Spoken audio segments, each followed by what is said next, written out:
doing it. More Hitler talk. No, it's been becoming a big thing more and more. Hitler. I mean, in the election, it was however much of a thing, and but now you're just seeing all the stuff like just within the last few days, maybe the last week or so.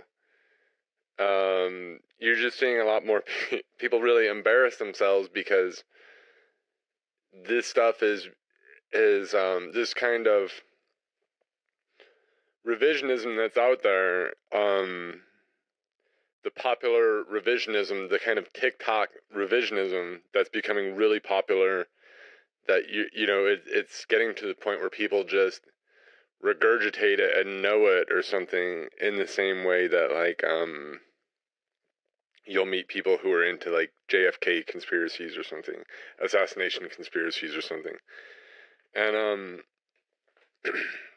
so now it's like I don't know, I saw a couple I saw like there was some hick UFC guy, Bryce Mitchell, and he's like and I'm sure however many people seen this, but he's like well, I really think that Hitler was before Hitler started doing meth. I think I think Hitler was the kind of guy you go fishing with.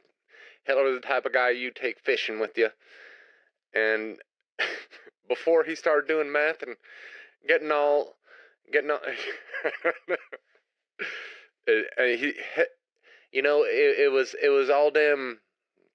it was just all them greedy Jews who was ruining his country and gaying the whole place up with the gay books and that I done my own research, okay?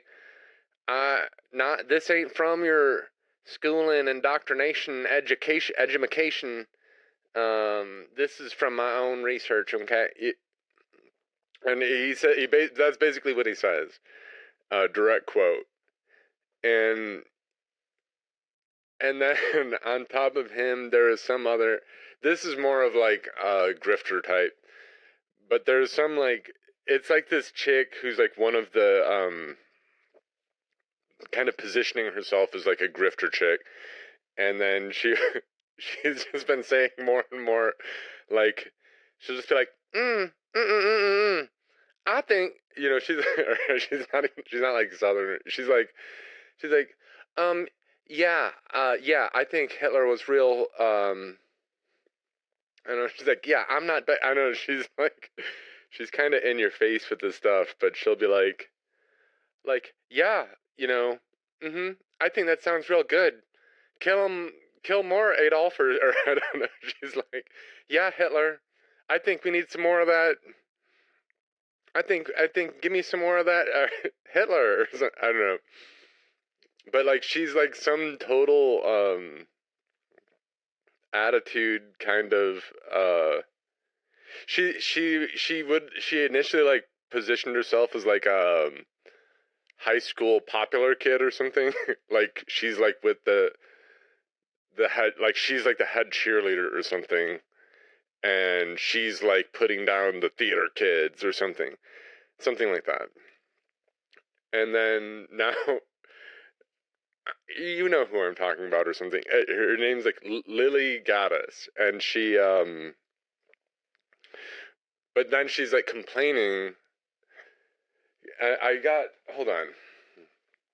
This is because she's just more and more, she went from like, she's like 1488, like she's like doing Hitler salute, like she went from like that to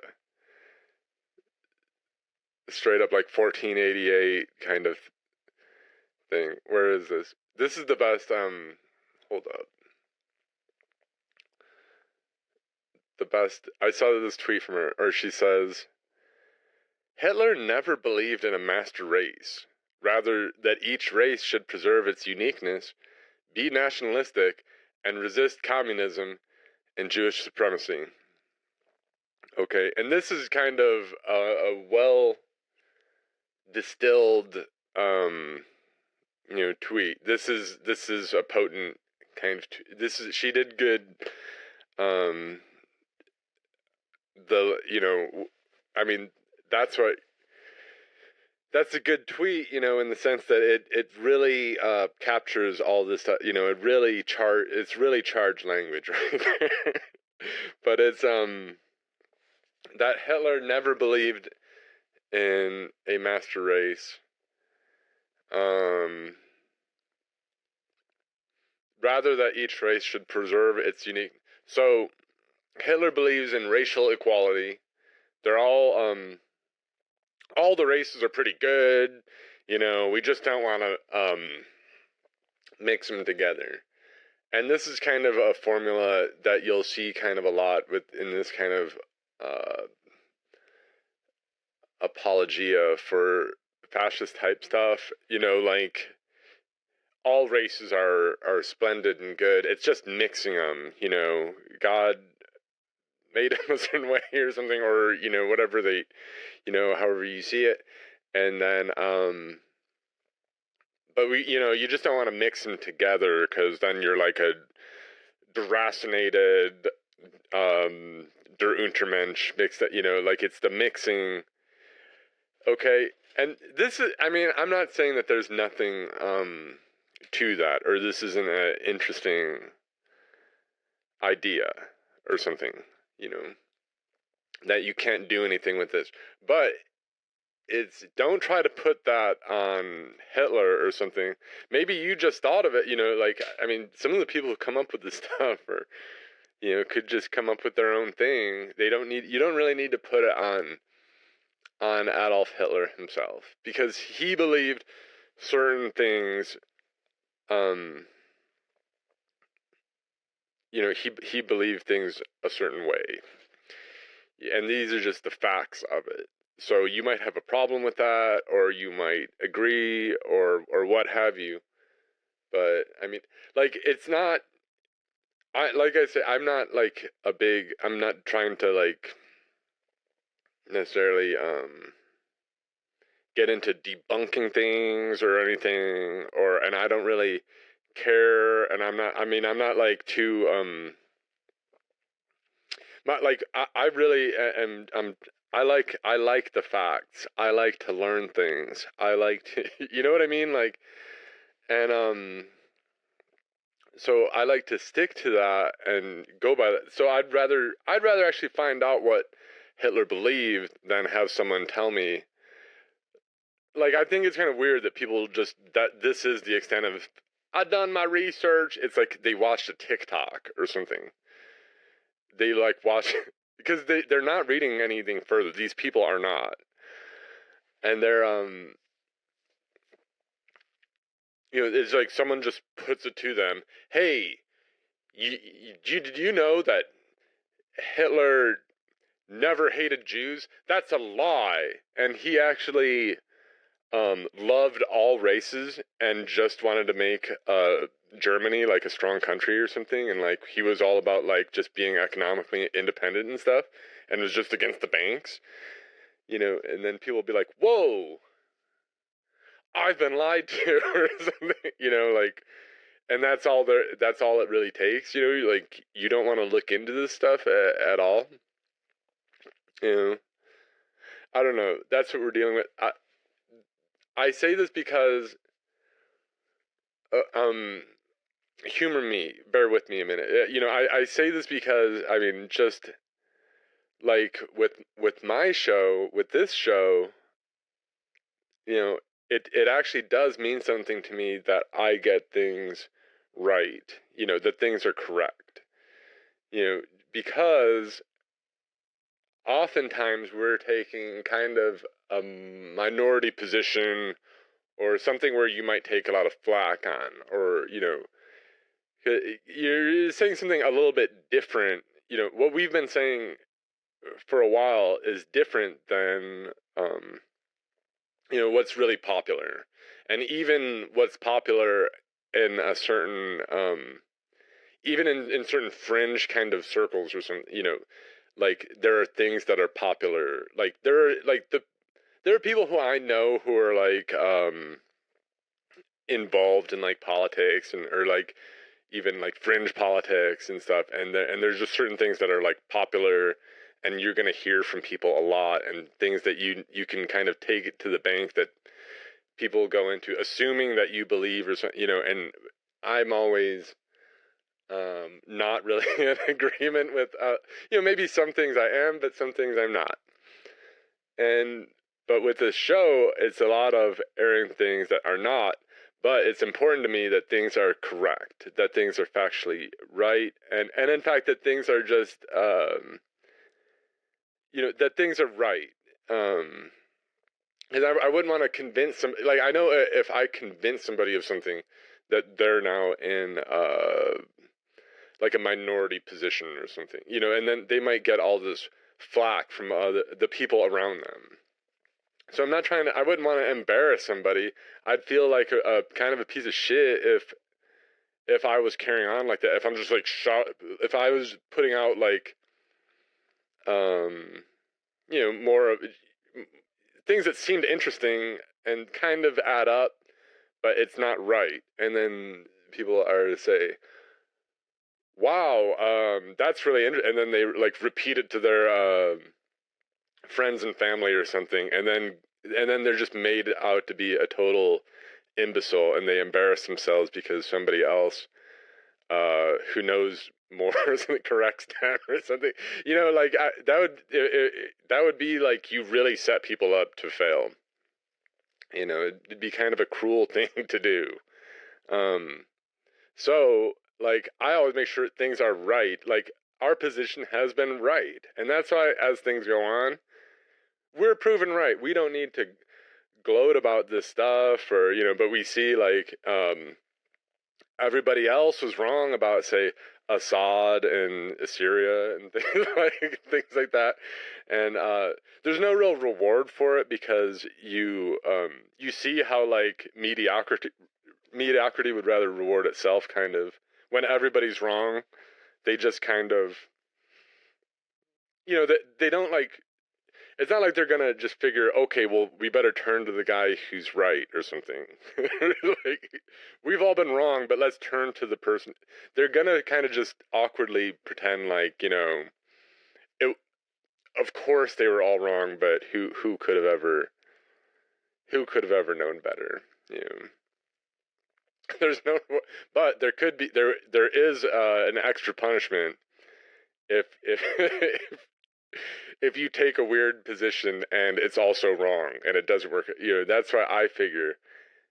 I mean, it's probably not correct, but I kind of figure, or I tell myself, if I'm wrong about really anything, like it's over. It's over for me. Like I'll have no more reason to keep. Like everyone will abandon me immediately. My audience will abandon me.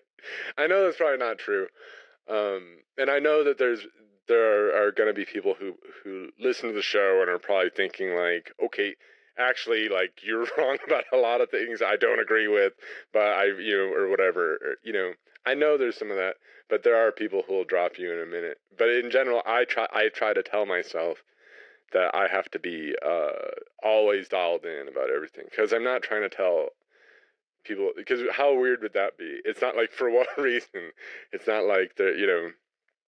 But what I'm kind of getting at is that these other outlets and things like that obviously do not care at all. And because you see, they're setting people up for failure. They're setting people up to embarrass themselves. And some people will say, well, why bother correcting people if they're just wrong on all this stuff, but they believe all the stupid, they believe all this stupid crap, but like whatever, like what's it if it gets people to like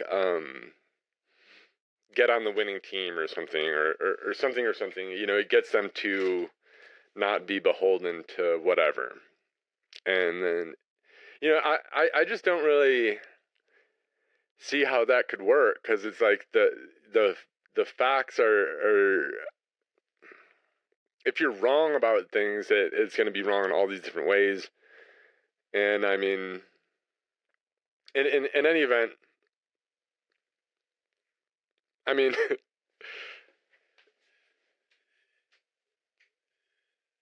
you could almost say like whatever, but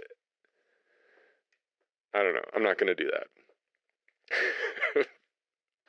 But the thing is like it's not really. It's still not like it's not okay. Here's one good reason why. Because once a person finds out how wrong they are, it's kind of like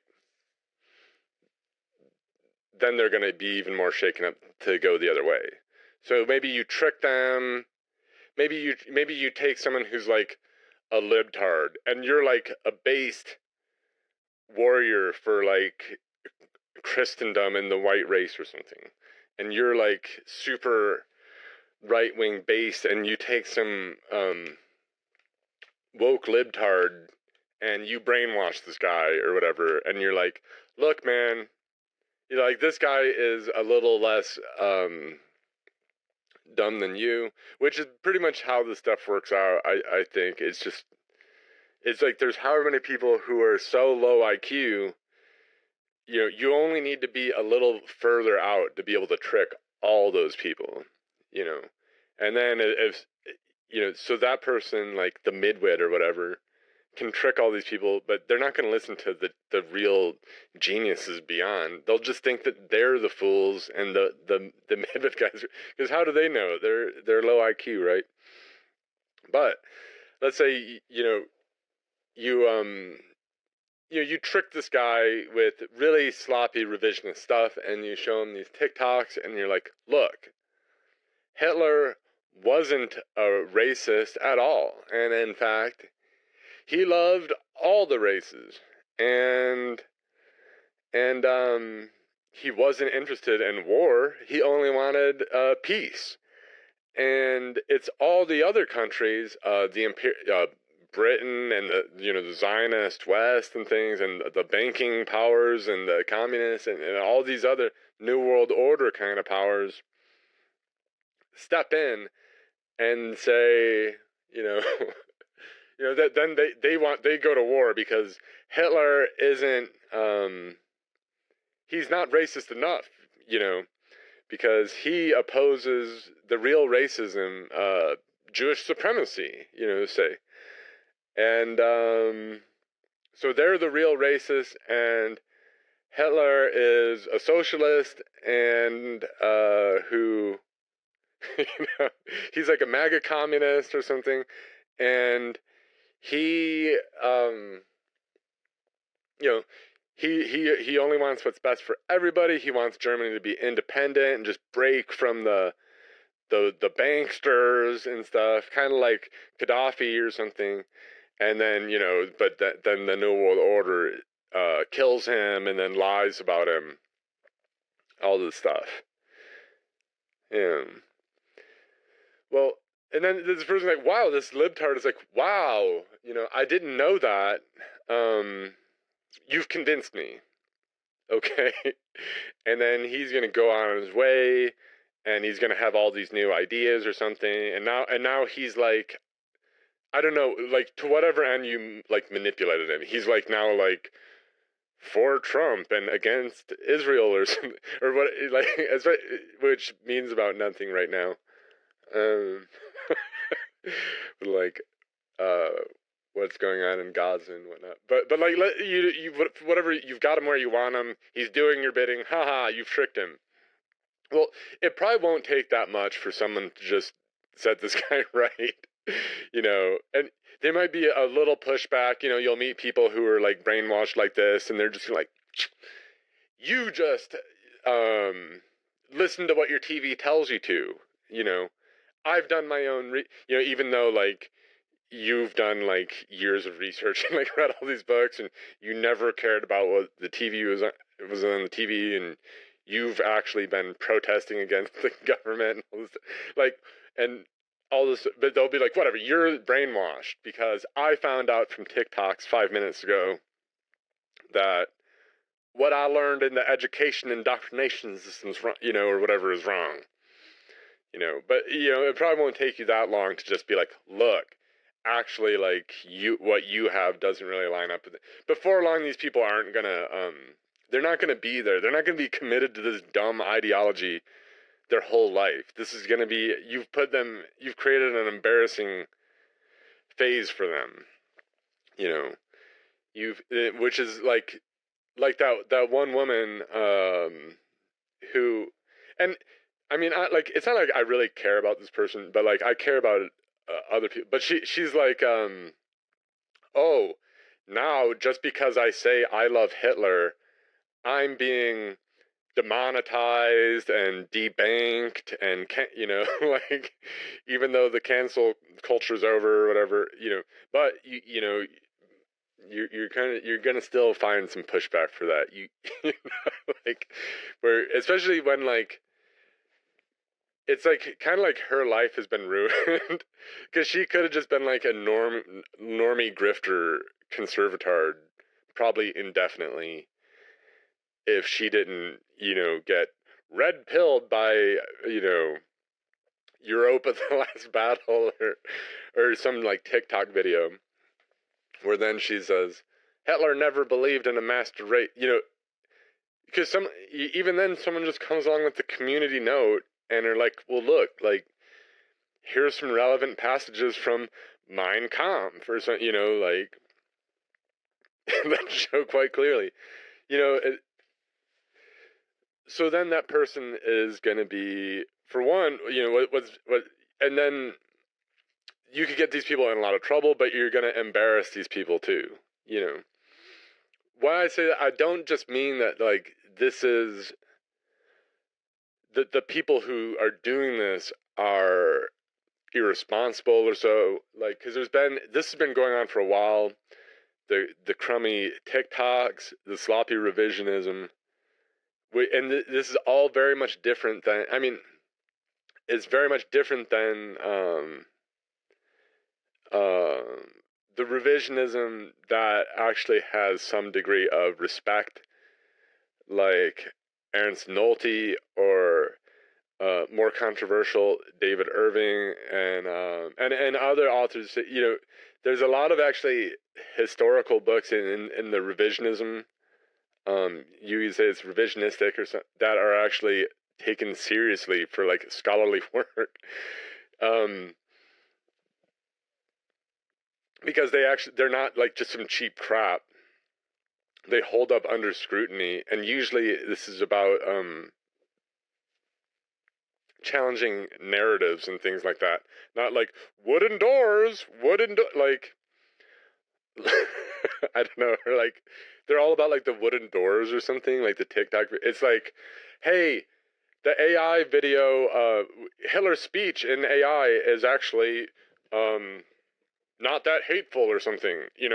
I thought the speech would be all about genociding minorities, but actually he gave a powerful speech about rebuilding his country or something. It's like, well, no kidding, like, and by the way, he also did do the speech that he also did do, kind of speeches that were more in like genocidal. Like, it's not, these aren't just like it's like, oh, he just said meaningless platitudes in his speeches, just as vapid as any Western politician in America or whatever, just as any democratically, his speeches were just as meaningless and just as generic. That's kind of what I get from a lot of the TikTok videos where people are like, they never translate the speech or something, and then they should, but or like I just mean to say this isn't really well thought out or that convincing or something. But like the wooden doors are too. First off, why couldn't you gas someone with if the door is made of wood? Does gas just go right through wood or something? Like, if it's like a hermetically sealed door, and not to mention like a lot of the doors were different, like in different places.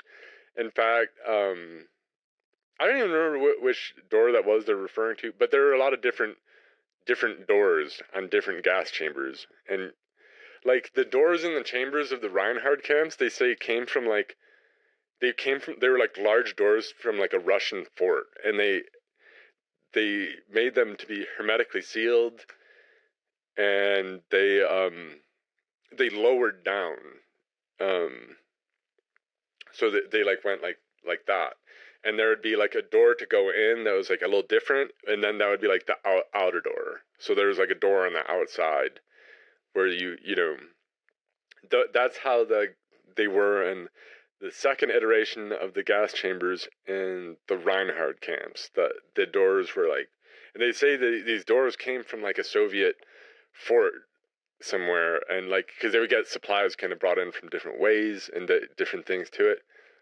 But it's not like it's like some rickety wood door. But even if like the door is made of wood, like that won't hold gas in or something.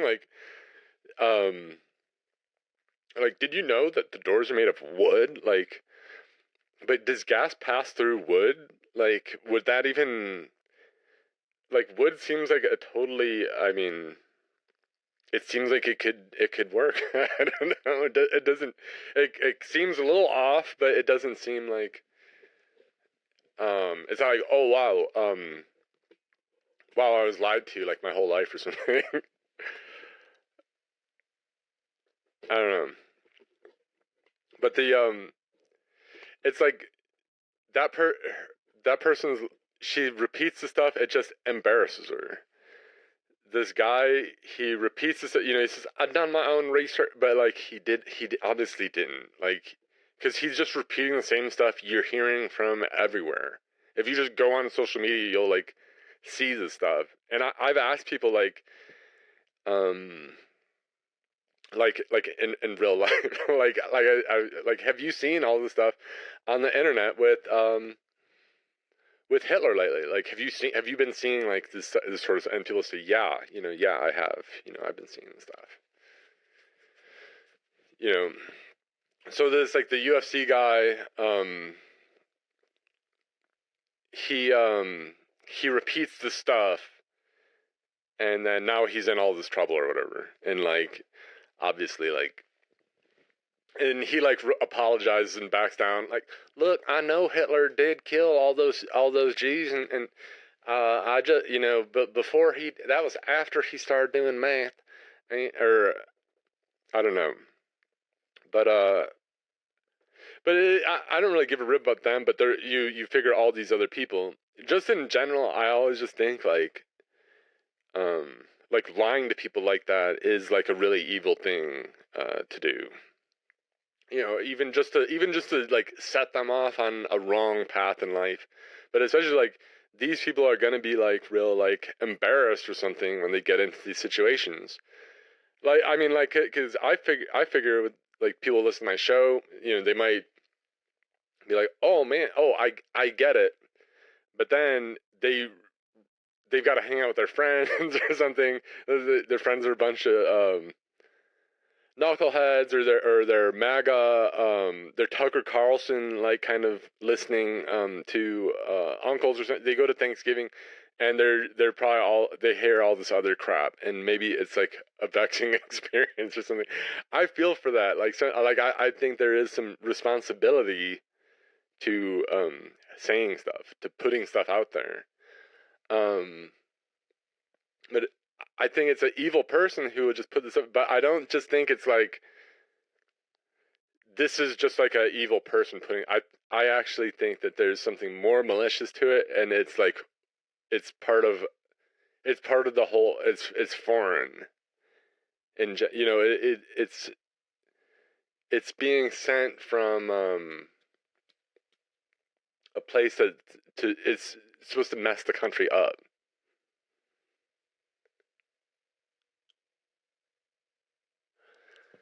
The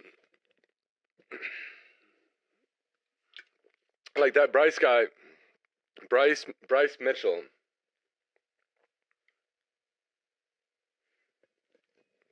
He says, um,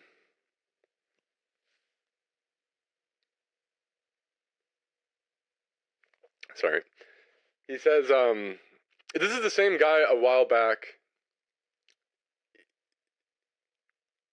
that he was saying like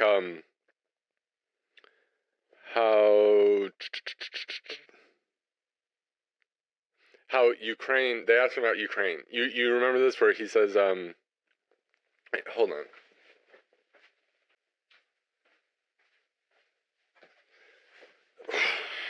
Sorry, I'm trying to get rid of this electrical buzzing sound. Anyway, Bryce Mitchell says way back when that he says I'm not this is always, he basically says like I don't know much about what's going on in Ukraine, but I'm not trying to fight in that war. If I have to defend Arkansas, I'll dig my boots in right here into Arkansas soil, and I'll fight. But I ain't know nothing. I know nothing about what's going on over there between, no Russians and no Ukrainian, so forth. And this became a big thing and was picked up by Tucker Carlson and spread all over.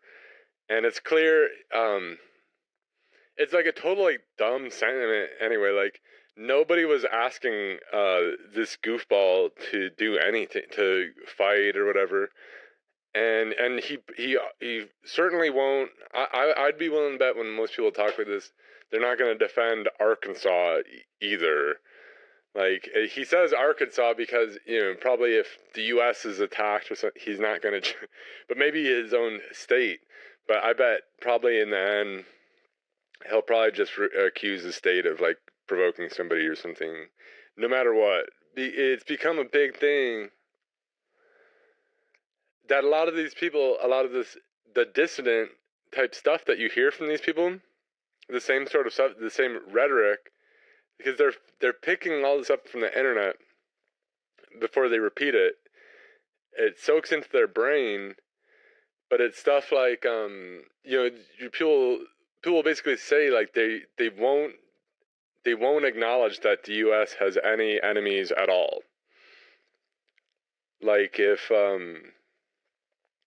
they're just gonna completely, say like, well, Russia never called me a racist or something, even though they do all the time, and they're always talking about how we're all racist and stuff like that, and that's been going on for like over 100 years. But they'll be like, they never did this to me or not, which it's weird. It's pretty cuck talk, because they're trying to like act like they're like Muhammad Ali or something, like with the Viet Cong or something. Like, it's like, if you're not a minority, this isn't really the same, And if you're not like a minority who hates the majority population and you're like, I won't fight for this, it's a little bit different, and I think a better distant argument, and maybe the more traditional distant argument, when you're confronting the government, the regime, whatever, it would be you would say, like, because people say, hey, I've been getting screwed over. I'm a Zoomer, and the whole time I was in elementary school, they were just telling me I'm a jerk because I'm white, and because I'm a boy, I'm a piece of crap. And so now I won't fight for America because this country hates me. Or something, or that's what they'll say. And they're like, why should I believe that some jihadist is out to get me, or is my enemy, or some jihadist, or some Russian or something? Why should I admit that? Why should I say these are? Well, this is a bad argument. You're just gonna, because your government is crummy, then everyone else in the world's just a great place and full of friends. When the better case to be made, you'd say, hey, we have serious enemies out there. This is the case. We have serious enemies out there, and the government is, if it can't, deal with that, then it's illegitimate, because we need a government that can actually deal with foreign threats, effectively. So if the government if it can't protect our people, then it's not a legitimate government.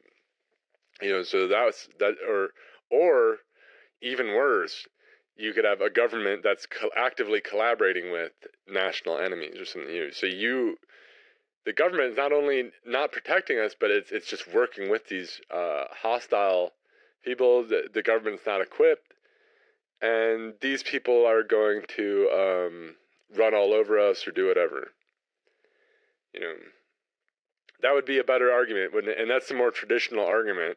And actually, that's the argument that Hitler used to make all the time, because Hitler was, if you read like his speeches and stuff, what? You could read the speeches? No, you mean the TikTok AI translation? No, if you read the speeches, because people translate them into English already for years ago.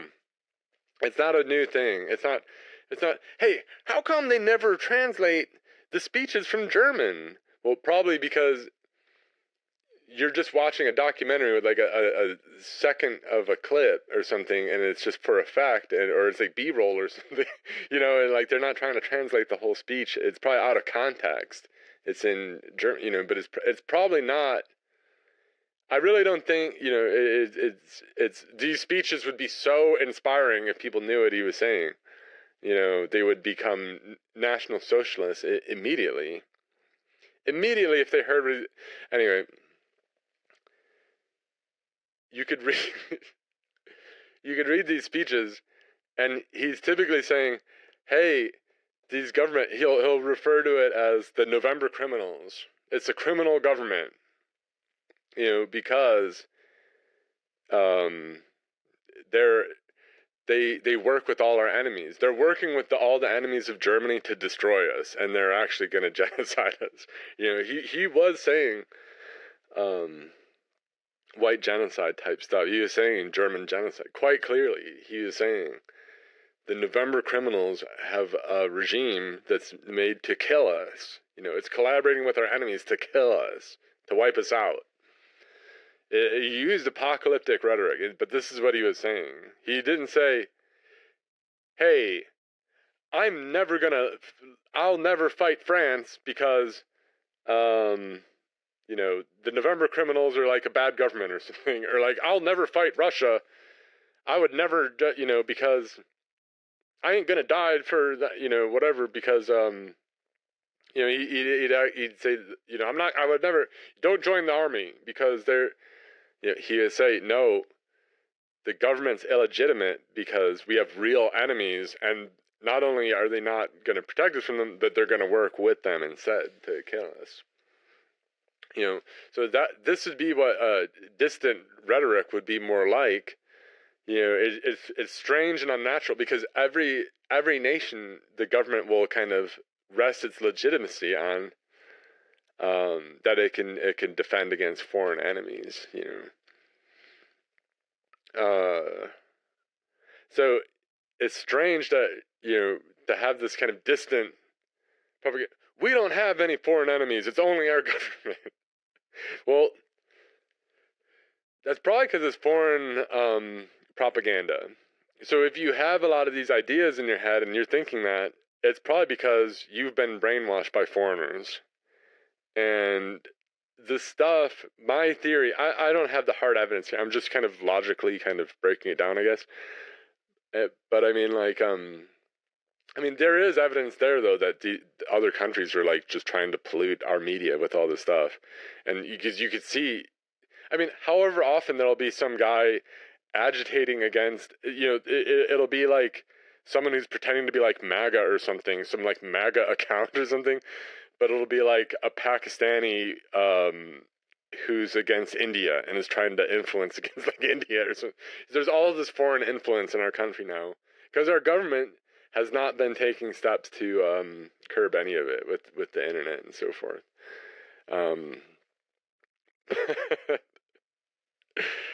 But so there's all this stuff out there, and I think that a lot of it's definitely hostile. It's definitely foreign, a lot of it.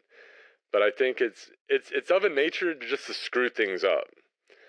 not to enlighten people or to get people a certain way. You know, it's not like, obviously, like Russia is, they mostly go, they seem to have mostly figured that our population is mostly leftist by the way that their main propaganda goes, which is of denazification, which is left, you know, which is against Nazis. We're fighting Nazis. We're fighting. It's clear that they patterned themselves along with all the other, which they probably influenced the like punch a Nazi. If you see a Nazi, they probably put a lot of that in our country. You know, they really are the originators of like Antifa and stuff like that.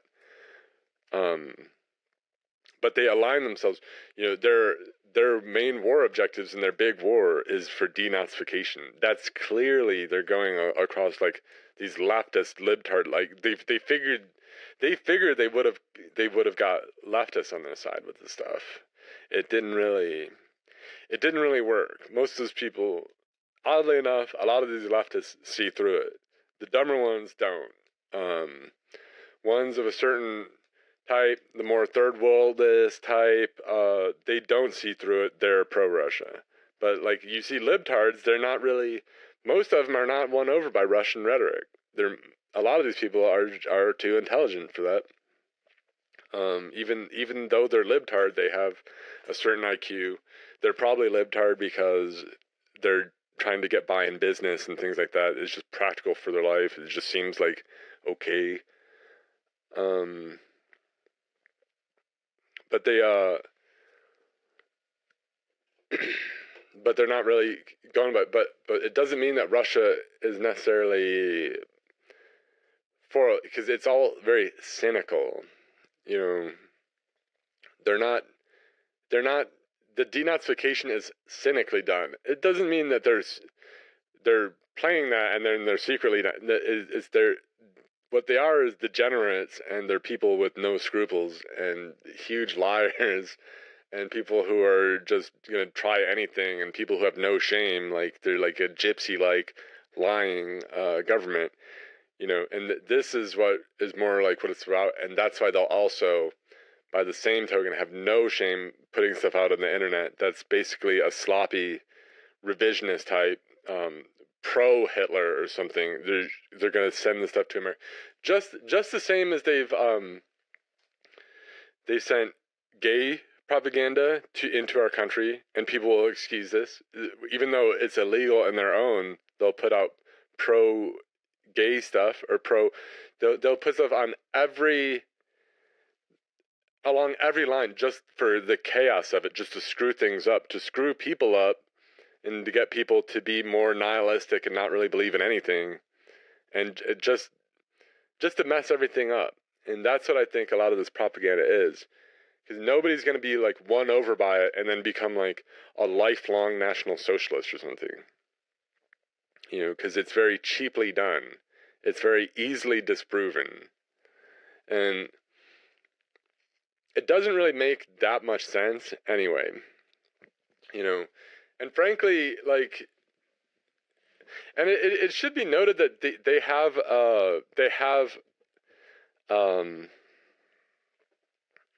you know, they have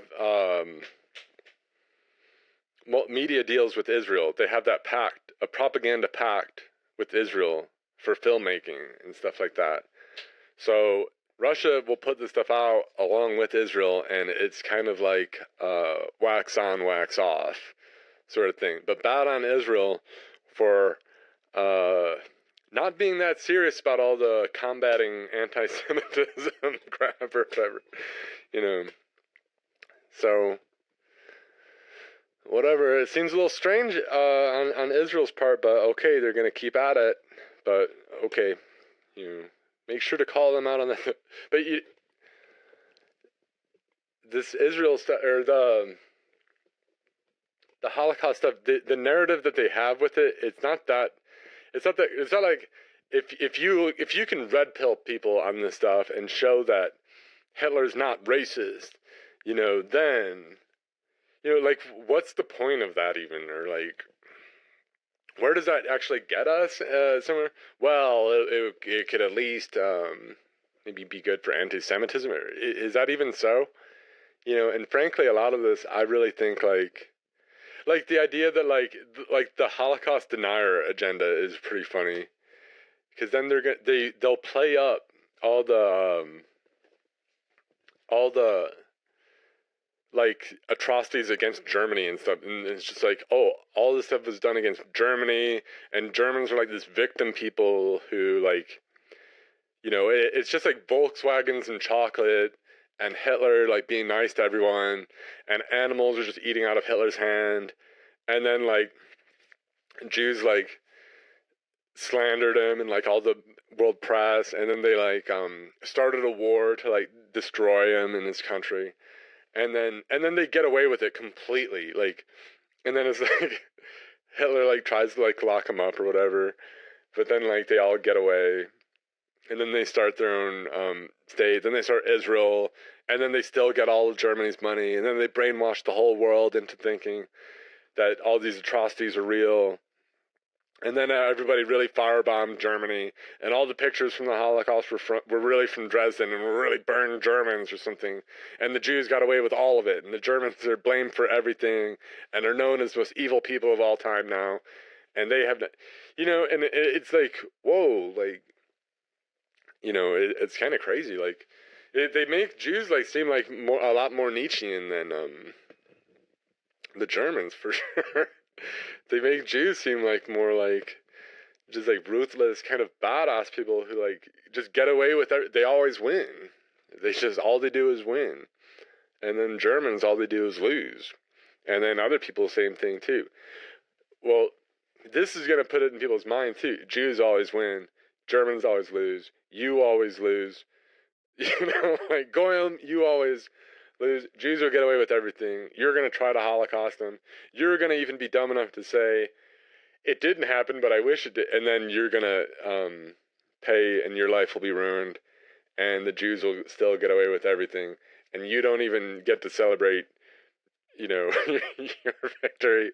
And the Jews just celebrate all the time. And they get a cool country, and you get nothing. And it's really sick, and it's really demoralizing, and like in like huge ways. I mean, like, it seems like crazy. I mean, and to me, it's just not even like how I see things. I mean, like, that's how I would kind of see it. If like that's how you present it, I'm not like. And my theory is, with a lot of anti-Semitic theories and things like that, a lot of people, it just makes them become pro-Jewish, because they just see these people as all-powerful, and they are not idealistic. These people, they want to, if you hear this anti-Semitic stuff and you're not particularly idealistic, you might not become an anti-Semite. You might just be like, let's get in with these guys because they're so powerful. And I think that happens probably more often than not.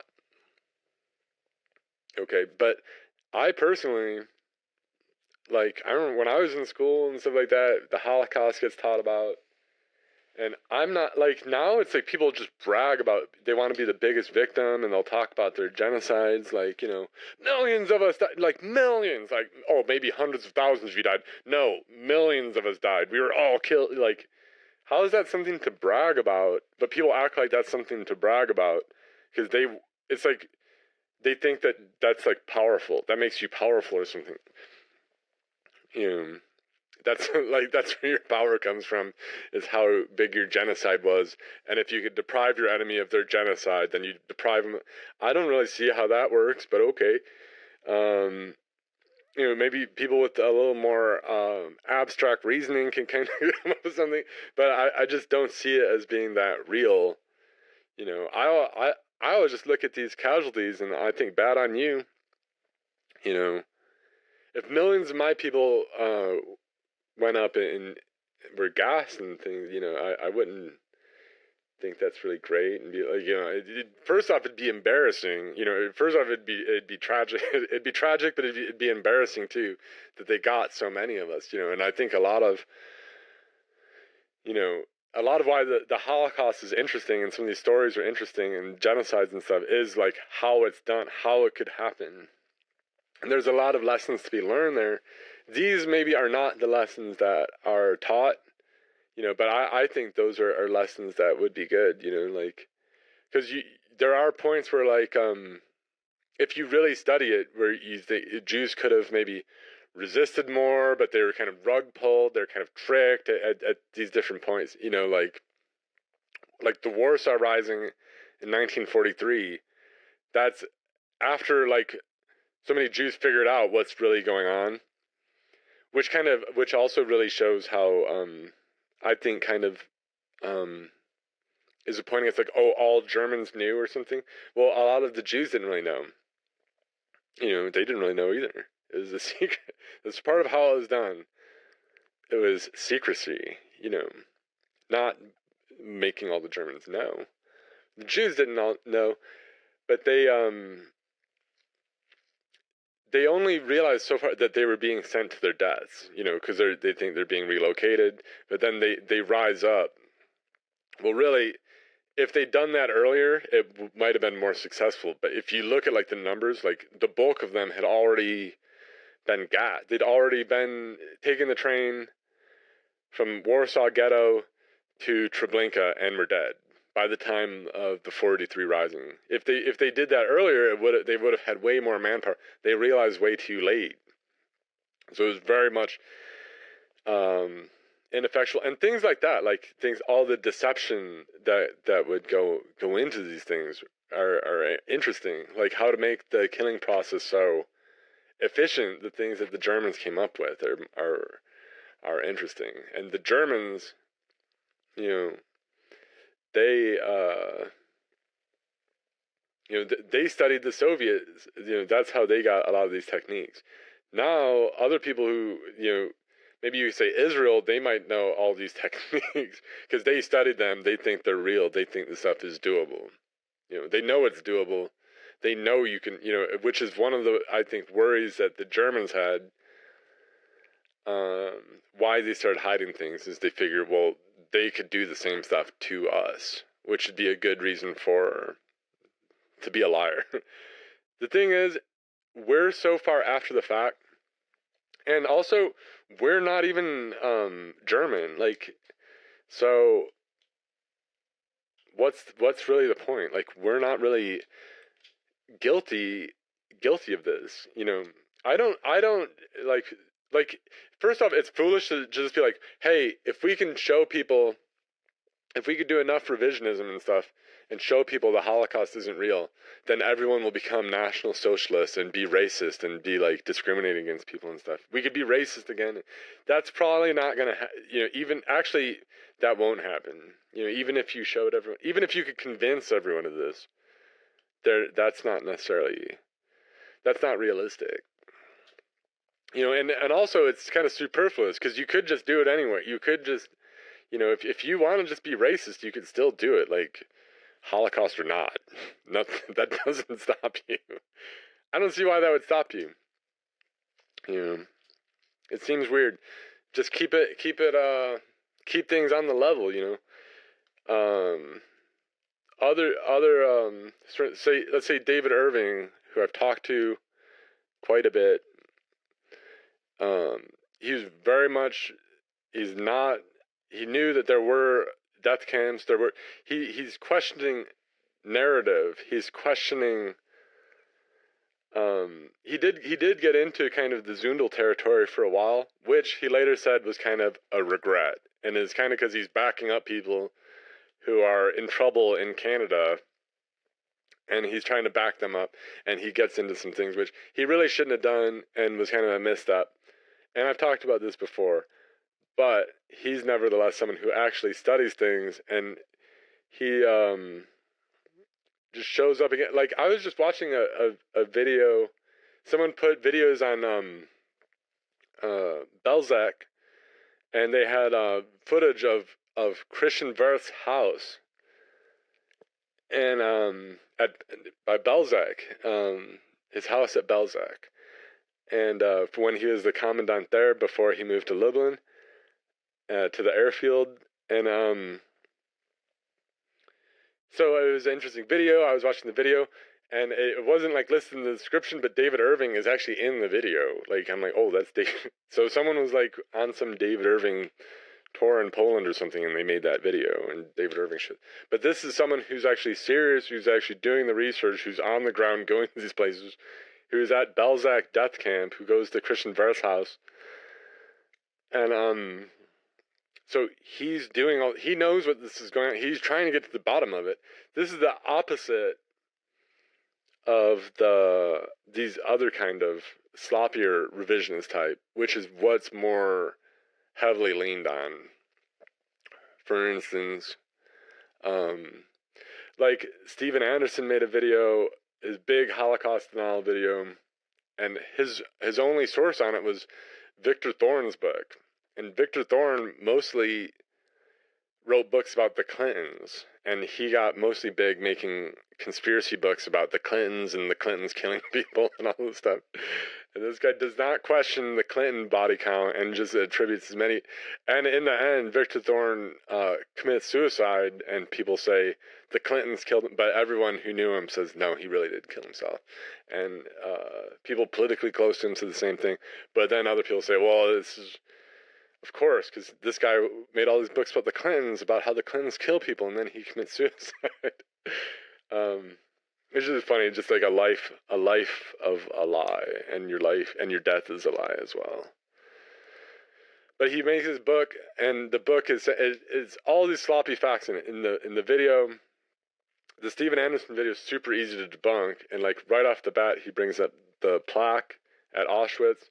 Well, right off the bat, this plaque, how come the numbers, they after 1991, they removed the plaque and they lower the number, but the overall number of the Holocaust isn't good. That's because that plaque was put up by the Soviets, and the Soviets, their version of the Holocaust is like, you know, like 20 million Russians were gassed and stuff like that. It's like a more absurd. It's even a crazier narrative than just about any mainstream narrative is the Russian Soviet Holocaust narrative. So, and that was never taken seriously. So that's why it didn't really, people just, when the Soviet Union fell, they removed the plaque at Auschwitz and put one that was more accurate. That's really it. But if you don't really do any research on it, you're going to make a video like Steven Anderson did and think that's a big point. And then you're going to go on about the cremations, because then beyond that, it's all about the cremation and how this can't be done, and how cremation ovens, you can't do this. With multiple inaccuracies that you can't put multiple bodies in one cremation, it was done. And also that there was, but more importantly, that this was like, this is the only way that they did these cremations. It's not the only way, because the bigger way that they would do it was with rail ties. Okay, they would take railroad ties and they stack them up with all these bodies, dead bodies, and they would put on the bottom. The SS perfected these methods with Paul Blobel. He gained a lot of experience doing this and excavating mass graves and burning them out, and also just killing new people and all that. And this is also used. This is used in the air raids too, where you could see the Germans used it on their own people to cremate these, all these bodies and stuff like that. Okay, so but they would cremate with these huge like barbecue grills made of railroad ties, and on these grills, these are human like barbecue grills, and they just flame on. They put women and fatter women on the bottom, so the fat will burn up and cook up everybody else. This is what they say, and they put gasoline on it, and they keep this torch. It burns them to the bones, and then they take the blackened bones and they just smash them on grates, pound them into powder, and this is more of how it was usually done. Okay, and they do the same thing to German civilians as well, because you could see the pictures of this done in like Dresden and things like that. So this is a method that they use. And this gets around there's no way to do it with those cremation ovens. The cremation ovens, see, you have to, before you question the narrative, you should find out what it is.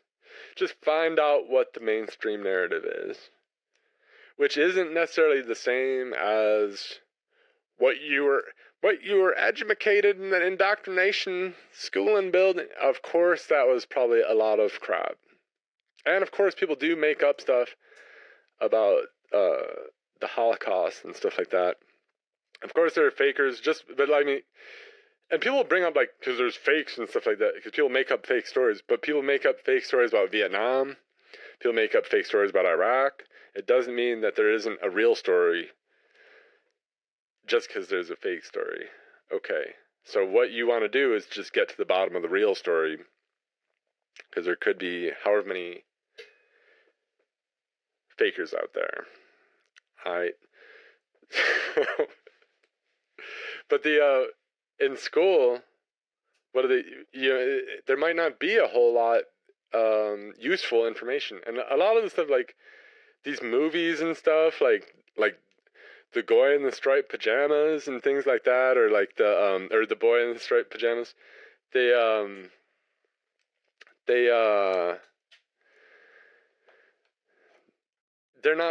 not useful at all. They are teaching inaccuracies. And then also a lot of the stuff that ties into like racism or stuff like that, I think a lot of that needs to be really reevaluated. And I think you can get a better picture of it if you just study it more, because the facts are always on your side. And because you don't need to, like, if you figure out the truth of it, like it needs to come with a certain narrative. You could just have facts and then break down the narrative, which is what more intelligent revisionists will do. And I think there's nothing wrong with that, and I think that frankly should be done. And the more I've kind of done more research on Holocaust type stuff, I'm figuring out actually the way that they teach this stuff is kind of messed up and does give you kind of a weird, skewed picture, a skewed version of events. Is very Auschwitz-centric, okay? And then it doesn't really provide a story with how it happens, with how the Germans came up with it, and the process, the decisions that they made along the way, the problems that they ran into. This is part of the historical narrative. This is like in the more respected history books on it, I'd say. But there's also a lot of fluff and claptrap and stuff like that too. That is more to do with the popular narrative that you may be more familiar with, especially if you've never really read a book about it, but you've saw something on TV or you heard something at school from your libtard public school teachers or something. But just because you were told some bullcrap doesn't give you an excuse to just run with some dumb TikTok video that's not very well thought out, and because you figure it breaks the mold or is kind of edgy or is getting out of your indoctrination and so forth. Okay? And then a lot of what people do then is go on about the U.S. war crimes against Germany and so forth, which, okay, it's whatever. And I think it's okay to acknowledge German suffering in the war and things like that. And I think that's actually been done for a long time. I think Dresden, Irving did his book on Dresden. That was in like the 60s, That was a long time ago, and it was well received, and people were sympathetic to that. And so it's like how that was popularly done, and most people agree. And Dresden, I've seen brought up in context of like a horrific atrocity. Like I've seen that all my life. Like there isn't that much revisionism. I don't see the Zionists are lying about that, and they said that Dresden was. I don't really see that. I think it's been acknowledged, and I think other things too. The Wilhelm Gustloff the sinking of that ship. Gunter Grass wrote a book about that in like 2006, I think. So that's a little while back, and I think that was a kind of a moment. I think it seemed like things are kind of turning a little bit, that you could acknowledge that, you know, that the Germans had it kind of rough, rough in a way. That there were things that happened to them that, you know, but I mean, to the same extent too, like, okay, but like, it's not like they would give two shits, you know, like Hitler did not have a worldview that cared one bit, you know, and I think from a National Socialist point of view, you couldn't even begin to like morally make a case that the U.S. and Britain are like wrong for bombing Germany, because they were like all about that. Like they were all about just being ruthless and acting brutally. They're all about like war is the way. You know, that's the natural, you know, way of being. You know, the strong should, you know, rule the weak and so forth. And you know, you should be pitiless against, you know, your inferiors and things like that. And they just lost. They never. They didn't make a 4-engine bomber. And you could say all you want about how well, they were way better fighters, but Americans only had logistics and you know, but okay.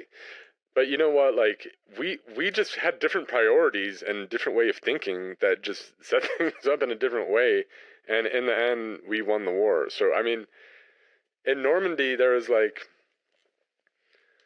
I mean, the Panzerlehr, Panzerlehr division, Panzerlehr was probably one of the most beautiful looking military formations of all time. And these guys trained all the other German units. They trained all the other guys, and they're in their own very well equipped unit with all the best tanks. And in Normandy, you know, they did a massive tank charge that probably looked glorious, and just one of the most powerful, you know, units. And these guys are all badass. And but right at the opening of the Cobra operation, at the beginning of the Normandy breakthrough, I mean, the U.S. Air Corps caught them right out in the open with four, you know, and just 4-engine heavy bombers just blew them away. It's almost tragic in a way, just from as a, you know, it's like Patton in the movie or something, or, you know, but it's like, it's almost sad to see such great troops just blown away by, like, but that's how war goes. It's not, I don't buy in. Oh, there's no honor in this war because because Billy Badass gets wiped out by like a random attack. That's just how it goes, you know. I don't know why people don't get that. Like isn't like Odin in Ragnarok? It's like eaten by like a wolf, like right off the bat. Like he's ignominious death. Like a wolf just swallows him. You know. Think about that. He's the biggest badass or whatever, and he just gets killed right off the bat in this battle in some random and goofy way. But that's how it goes. That's the nature of war. You know, Boba Fett falls into the Sarlacc pit or whatever, and it's just kind of comedic, and it goes on. Or the biggest badass gets hit by a drone and dies. And you know, there were some guys who I thought were really badass, and I mean they were badass, but in Iraq and in my unit and from Fox Company and in Fallujah, in a building, in one IED blast, it was like 10 guys from Fox Company, including my friend Robbie, including Sergeant Stevens from Snipers, and Staff Sergeant Clay, all killed. And I mean, Staff Sergeant Clay I thought was like a really badass, cool guy, and like just gets killed like that. It's just crazy. And not in that, but it's just the way war goes. It's not even really to be lamented. I mean, that's just killed in action, and it's just it's in a way it's part of the fun of it. You could get killed in some random way. You're not guaranteed to die in like a sword fight with your mortal enemy or something. There's many other things. Like there's all these random things that can kill you. And back in the past, you could get killed by an arrow or archery or whatever. I don't know. I digress. I don't know why I'm even talking about this. But war is still cool now, okay? But yeah, I think the reason I think this is kind of a big foreign push on this stuff, and that's why it's so sloppy. Even though there's stuff like Victor Thorne and things like that, the way it's being pushed, the way it's being just soaking into people's brains from all these different ways, it's the way it's a lot of it's from TikTok. Okay, obvious, but elsewhere too, I think there's a big push to promote this stuff, probably from foreign governments, because they're not pushing this in a way. It's almost like if you were like a false prophet of like Christianity, if you were like a minion of the devil or something, you might not necessarily say I'm a Satanist or something. You might say I'm a Christian, but you're going to twist everything, and you're just trying to trick people and cause chaos and do all that, trying to keep people away from the truth and all these things. Well, this isn't that different. I'm not saying like they're taking like the pure truth of like NS or something, but like they are distorting and misleading, and they wouldn't want to tell the true story because it wouldn't really go well for them. So they're telling a story that works out better for them, because they're not trying to hype people up with the real story where it's actually like about white supremacy and like colonizing the East and stuff like that. And it actually is about a master race. It actually is about, it's not an egalitarian, everyone have their own nationalism and you be a nationalist and we be a nationalist and we're all gonna be cool nationalists just kicking it and loving it. That's not, that might be a story you want to tell people to trick them. But obviously that doesn't make a lot of sense. So the real picture is maybe a little different. I mean, and this is Hitler we're talking about. Hitler had a personal worldview that was even really beyond, I'd say, National Socialism, that was more pitiless. I think his personal views, like, you didn't have to subscribe to exactly what he believed in and stuff, but he had an absolutely pitiless worldview that was taught to his people, maybe not to the extent that he took it. Because in the end, when the German people are crushed, he didn't really abandon those ideas. Just that's what happens. That just proves that they're weak. Stronger people destroyed them. And there were other Nazis who believed that too. And it was noted that some of the Allies noted that they would become kind of subservient to them because after the Allies were victorious, because if that's their worldview, the superior power wins. You are now subservient to them. They were just, well, you're the superior power, so you won, so this is your right. That's all there is to it. And it doesn't matter that maybe you could say, well, but the Allies were libtard, but the Germans didn't put the National Socialist ideology didn't put that much stock in ideology. Like there were other countries where there were like fascists, and they didn't really side with them because they're fascists. They pragmatically side with who they saw as capable, because they care more about who is capable and who and in that their race, because if you are of a certain race, it doesn't really matter what your ideology is. You have certain capacity to you in there, in that view. The basic National Socialist view, which is basically racism and white supremacism and also anti-Semitism, because if you watch this channel, you know Hitler did think of Jews as a particularly evil race.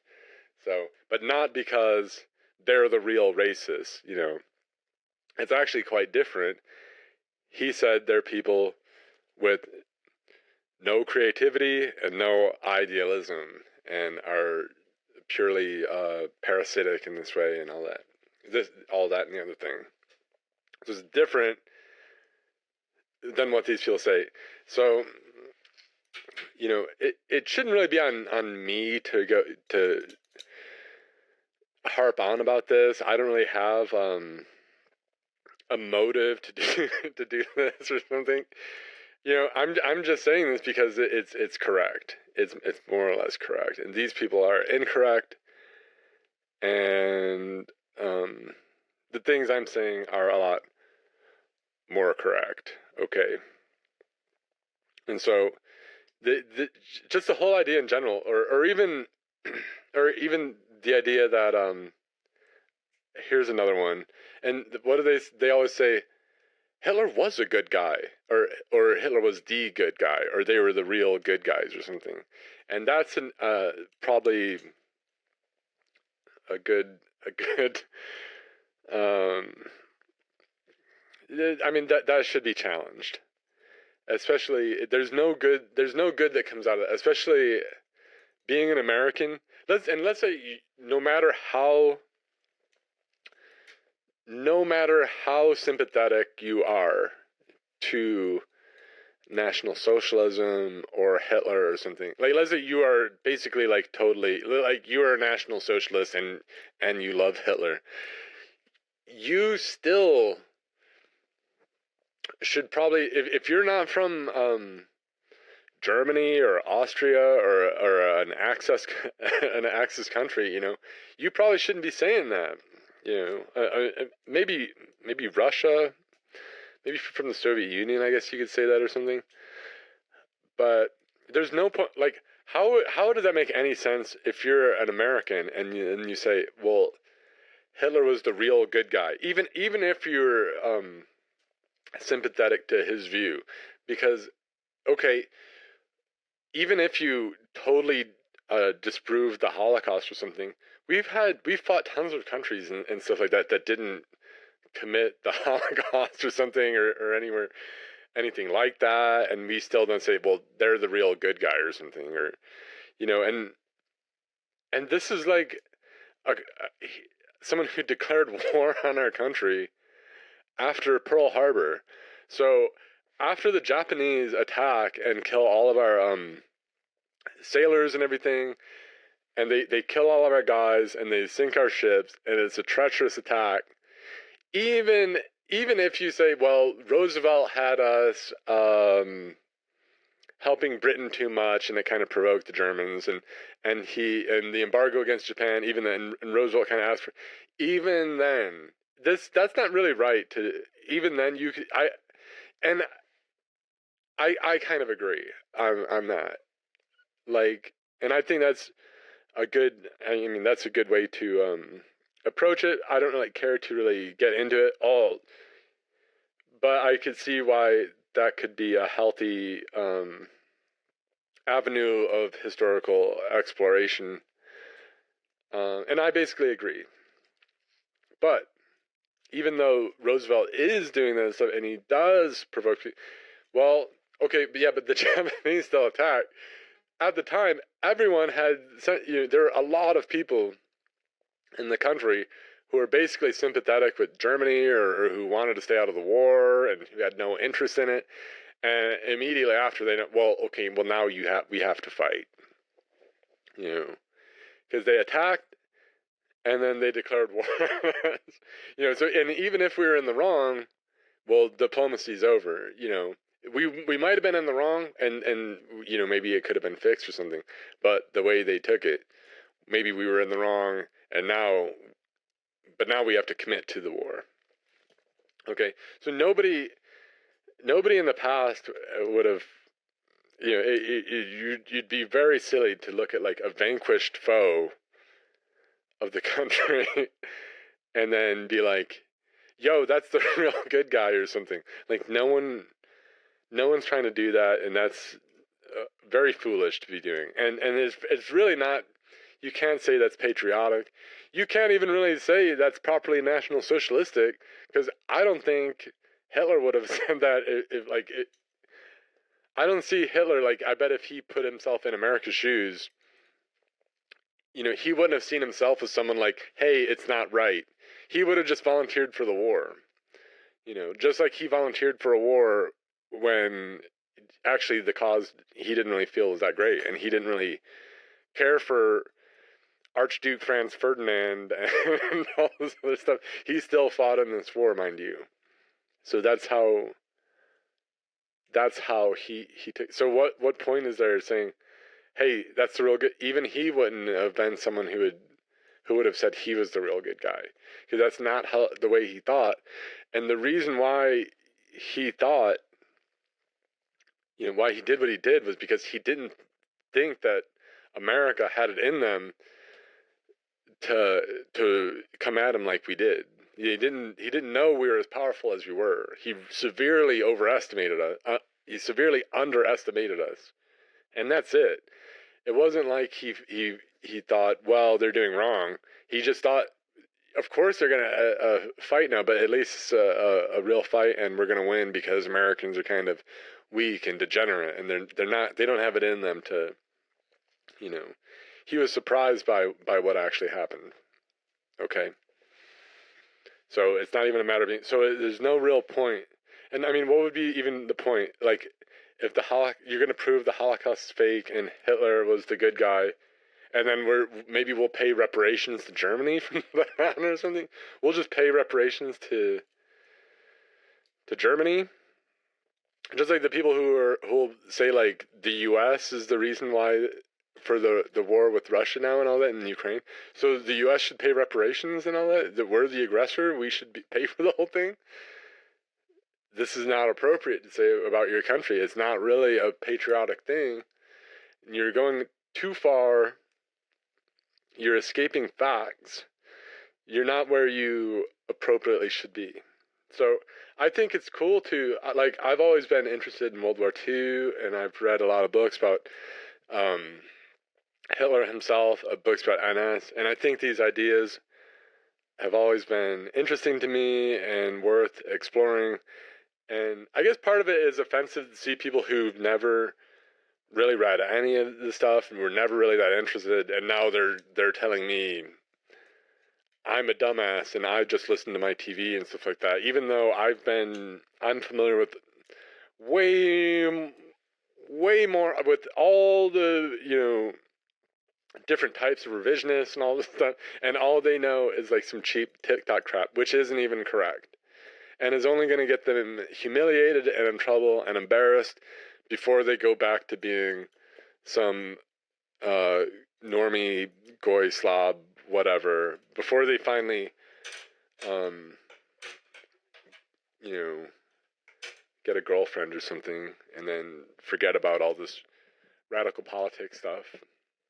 Okay, I've been into this stuff for a long time, so I see the people who come and go, and this is not a movement that's going to last. This isn't going to like turn into some radical right with lies like this. This is how you get people to stick around for a little bit and then fade away as soon as they realize, yeah, they were lied to in school by their education indoctrination, but then they were lied to again by some Chinese idiot on the internet or something, by some Russian fool, by some drunken Russian. Then they lied to, so it's like, wow, way to go. You were smart enough to distrust the mainstream media, which everybody does. You don't really meet people. Go find someone on the street and ask them If they blindly just think mainstream media is correct and they just listen to it, they're all going to say no, and they're all going to say the media lies and politicians lie and stuff like, and everyone accepts this. And then it's the dumbest people, which is a lot of people, turn right around and then get tricked by the first alternative media outlet, which is more and more going to be a government-run operation by foreigners, by some idiot foreign operation. Okay, they don't care about getting things right because they're only trying to throw stuff out there and trick people, and that's what you're getting tricked by. Okay, it's not even legit revisionism. There is some stuff out there that's crummier and crappier, but this is the stuff that's just picked up and whatever. But yeah, I don't know. I don't have a lot of proof to it, but I mean that is what's going on. It just is. Okay, more or less. I mean, maybe even on some degree it is. It's definitely, even if it's just in the amplification, but it's being picked up and distributed, and you're just seeing it across such a wide degree, it's for a reason. Okay. And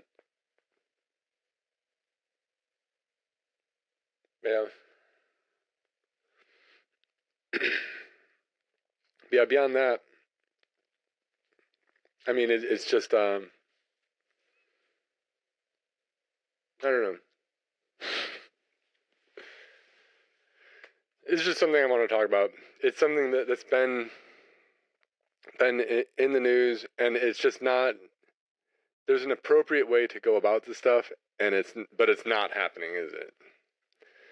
You know, there used to be, I mean, and there could be people who really dig into this historical stuff for whatever reason, and not to say Hitler was the good guy or something, but maybe to just get things really dialed in correctly, just the real story of it.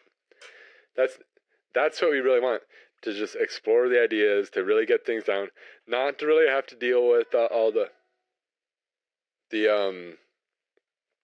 indoctrination side of it or something, because I don't really take that from it anyway. Like, I'm not gonna that's not gonna be my take anyway. No matter how atrocious these atrocities get, it's not gonna change like my opinions and things. It's not gonna like change my worldview. I'm not gonna like, oh wow, that's really sad. So and that's more what needs to change, is the people who are emotionally driven like this.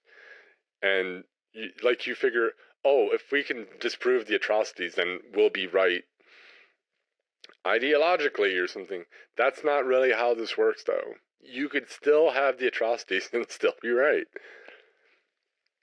You never thought of that? And that was the case for a long time, too, mind you.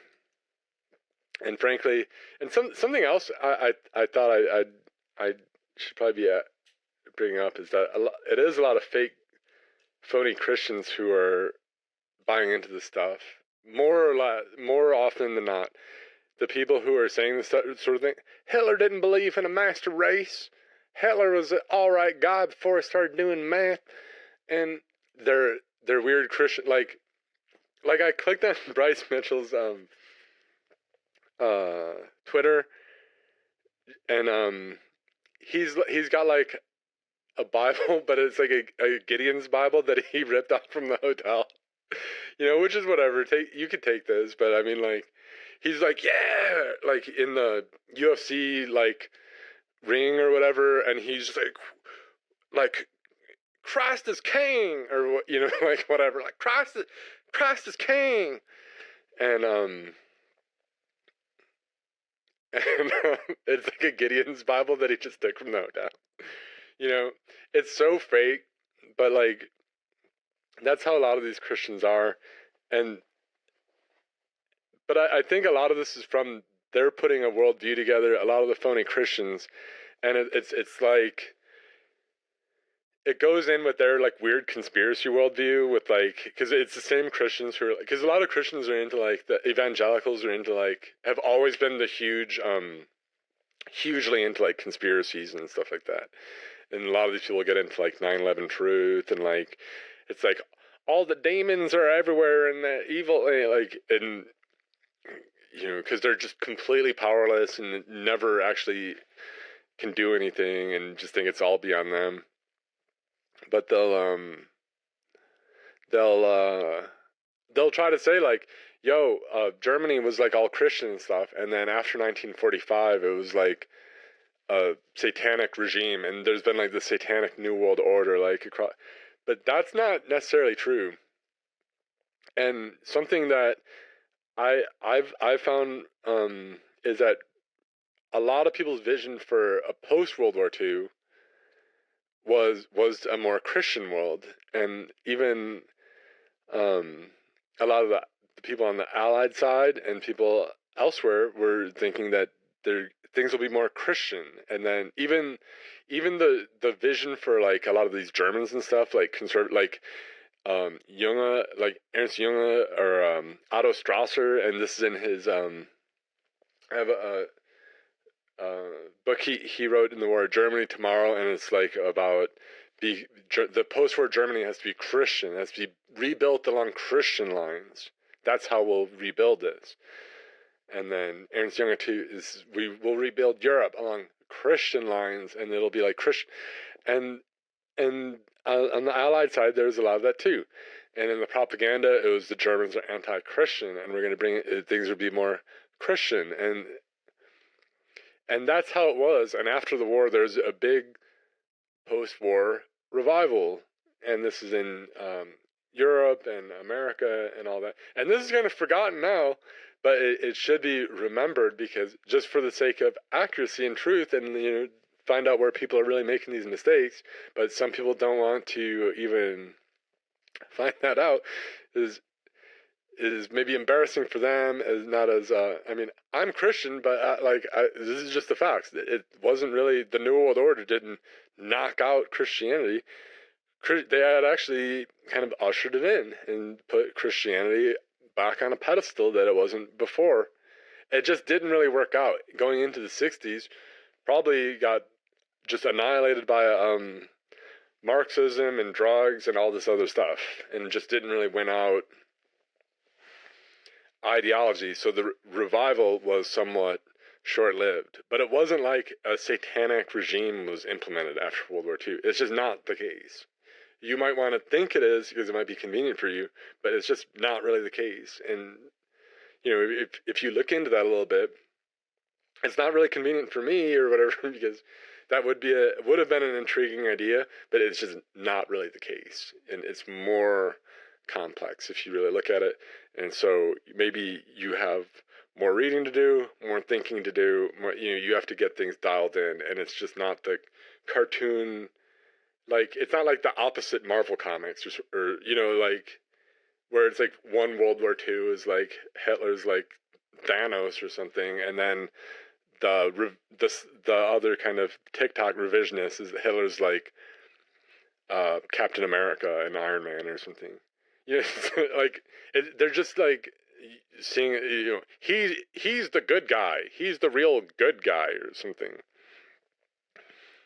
where he didn't really think in those terms, of the good guy, or so, like he could see someone being a good guy and just crushing him because he's not any good for him, and he didn't really believe in exporting his ideas because he thought they would just help people, liberate them, to free them up to exert more force maybe against him. It's no interest of him, but that's more how he thought.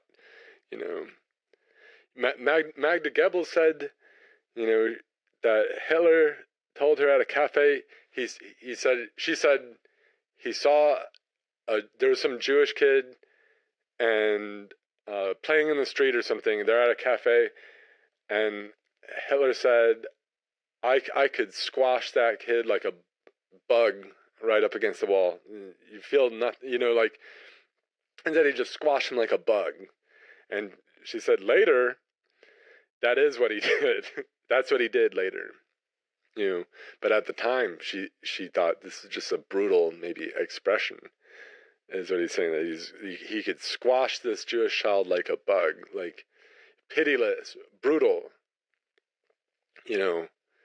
Not thinking who the real good guy is or whatever. This is more what he was about. I mean, all the everything indicates that. I mean, just from right off the bat in World War II, Hitler gives an order on the mentally disabled, start killing these people off. And he'd said this years before. He'd been saying publicly, because even the Catholics had protested his language and him saying, and also sterilization, but he said he'd like to just euthanize, and the Catholics had been protesting. Well, World War II, he actually started doing it. Once they did the Polish campaign, it's called T4. That's how it's referred to looking back, because the address, Tiergartenstrasse 4. Okay.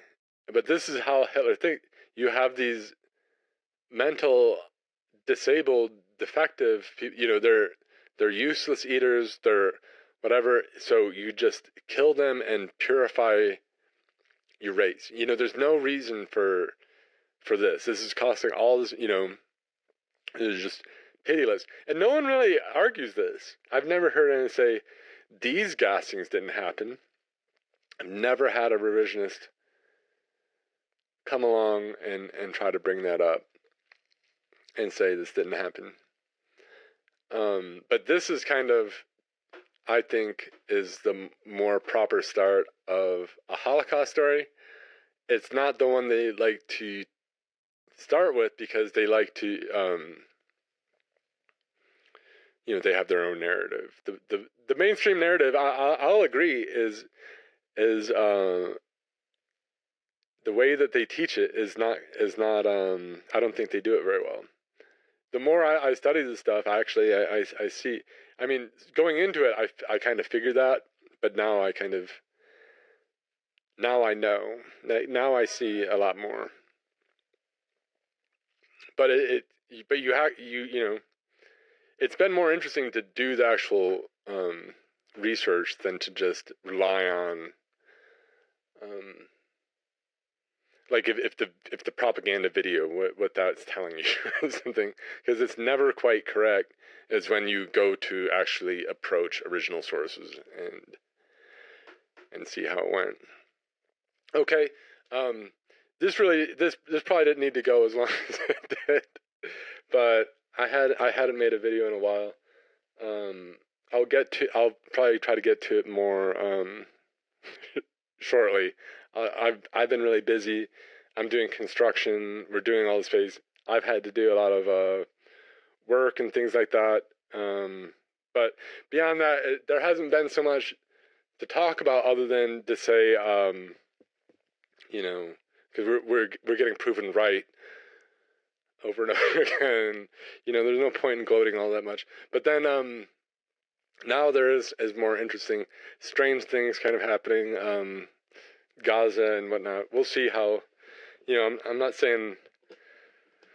I'm saying that was entirely predicted, but we'll see how that goes, how that shapes out. Anyway, it's just announced yesterday. But anyway, I just wanted to make a video and just talk to everybody, address everybody. It's just kind of a funny. Some of the stuff's been kind of blowing up, so I'm like, this probably should be it probably could be addressed. It's better just get on the same page with people. I think it's very confusing for people. Who knows what to believe with a lot of this stuff. So I'm trying to maybe help some people out, not go down a foolish foolish route, but actually continue going down a more productive path with your life. Gain knowledge and not get lured away on some idiotic TikTok thing. Because that's how we'll actually build something that is legit and helpful for our people and for our nation in the future, in my opinion. But thanks for listening. All right. Have a good one.